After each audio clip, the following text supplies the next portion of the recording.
Bonjour, comme je l'avais promis la fois dernière, nous allons aujourd'hui aborder la théorie libéraliste et ses trois principaux courants qui la constituent respectivement. Et pour boucler le boucle, nous allons parler aussi du courant marxiste. Parlant respectivement du courant libéraliste, nous devons savoir que le courant libéraliste est un courant philosophique et de ce fait, hérité des textes d'Erasme, de Kant et bien d'autres, le libéralisme trouve ses racines dans toute une pensée philosophique de la paix. La promotion de la justice, la promotion des libertés individuelles, de la morale, également de la coopération internationale, sont donc des concepts clés chers aux libéraux. De ce fait, les libéralistes ou les libéraux partent du postulat comme quoi la guerre ne paye pas et que les États sont interpellés, soit appelés à cultiver des relations pacifiques par un effet de réciprocité en s'acceptant aimablement leurs voisins.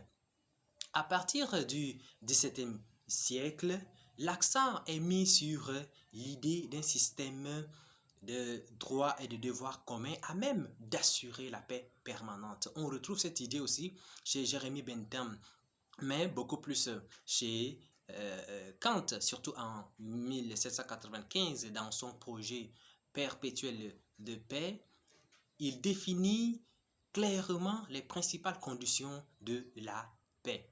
L'existence d'un régime républicain ou encore la création d'une fédération d'États libres pourrait éviter la guerre et aussi l'instauration, n'est-ce pas, d'un droit cosmopolite par lequel toute atteinte de droit à un des membres pourrait provoquer la réaction de tous.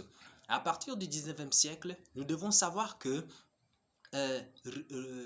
Cobden se saisit des hypothèses d'Adam Smith pour défendre la liberté commerciale, comme quoi, n'est-ce pas, est un agent régulateur des relations entre les États. Et oui, comme j'ai eu à le souligner, il y a différents courants libéralistes. Et nous avons premièrement le libéralisme républicain, nous avons le libéralisme commercial, nous avons aussi le libéralisme institutionnel. Parlant du libéralisme, n'est-ce pas, républicain, pour les libéraux républicains, ce sont la nature des régimes qui expliquent le comportement international des États, de facto leur choix de la guerre ou de la coopération. On retrouve ici une fois de plus l'œuvre de Kant, ou soit l'héritage de Kant. Quand une représentation politique est accaparée par un groupe particulier dans un régime bien sûr autoritaire, la politique de ce régime tend à favoriser les intérêts de la coalition dirigeante ou encore des groupes d'intérêts qui la soutiennent. Les dirigeants généralement sont prompts à se lancer ou soit à lancer leur pays dans une politique étrangère agressive que le coût de cette dernière est respectivement supporté par la population qui est soumise au silence. À ce niveau maintenant, à l'inverse de l'existence d'un régime républicain, l'existence d'une société civile critique est à même de sanctionner le comportement du gouvernement. Les contre-pouvoirs peuvent dissuader le gouvernement d'avoir recours à tout bout de chemin, utiliser la guerre comme un moyen de règlement. L'élément clé, ou soit l'argument clé ici du libéralisme républicain, c'est la paix démocratique. Et oui, les démocraties ne font pas la guerre entre elles. Parlons maintenant du libéralisme commercial. C'est l'échange commercial qui encourage la coopération entre les États.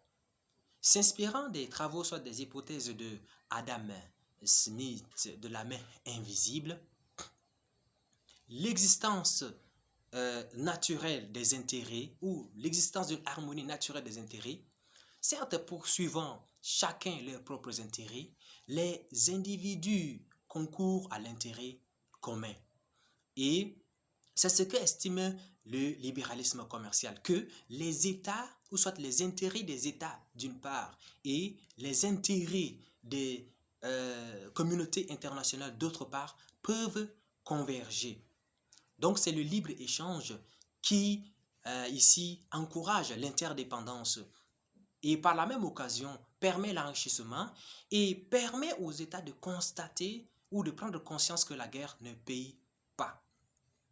Dans la formulation systématique ou encore dans la formulation récente et plus complexe du libéralisme commercial, les hypothèses sont fixées.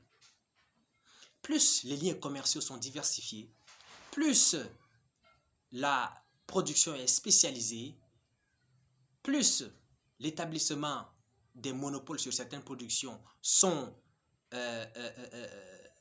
moins vivaces, la guerre est moins envisageable. Parlons maintenant du libéralisme institutionnel. Ce sont les institutions internationales qui sont dotées d'un pouvoir stabilisateur. Elles consolident institutionnellement par une sorte de coopération entre les États, allant jusqu'à dans les cas les plus avancés de l'Union européenne. Elle développe ici la communication entre, n'est-ce pas, les États et par la même occasion limite les risques d'incompréhension, aussi de conflits. Elle développe aussi par la même occasion la paix en résumant ou en réunissant les différents domaines de coopération, en l'occurrence de l'économie, de la politique et puis de la technique. On distingue dans cette approche deux principales propositions.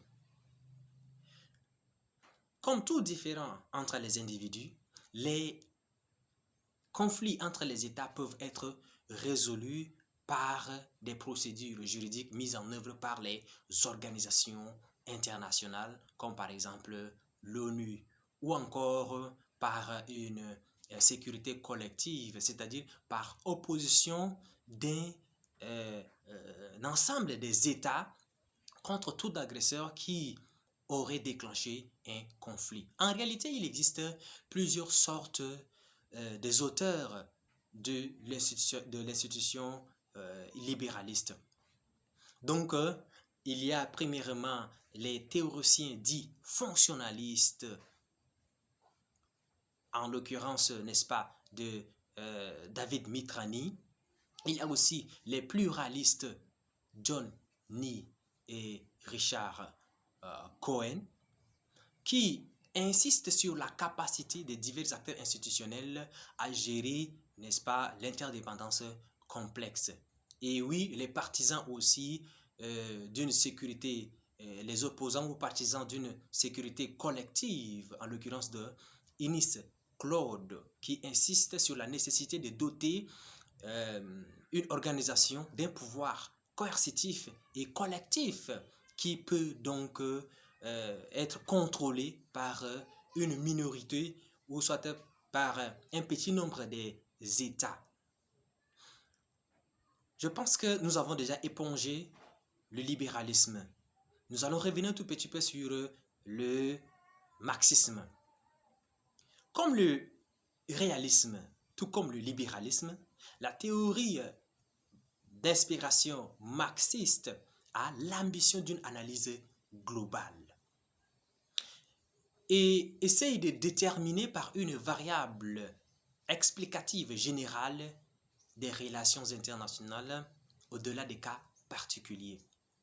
Contrairement, n'est-ce pas, aux différents, ou soit aux deux théories préalablement étudiées qui ont érigé au cœur de leur analyse les facteurs politiques, le marxisme ici accorde priorité au rapport de forces économiques.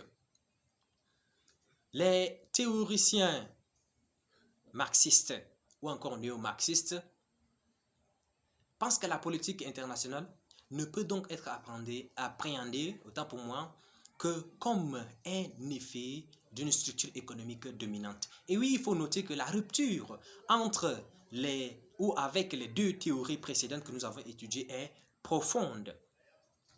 Partant du simple fait que les unités d'analyse pertinentes ne sont plus l'État, État-nation, ne sont plus aussi les individus, ne sont plus la société, mais c'est plutôt les classes sociales avec leur position au sein d'un schéma ou des centres,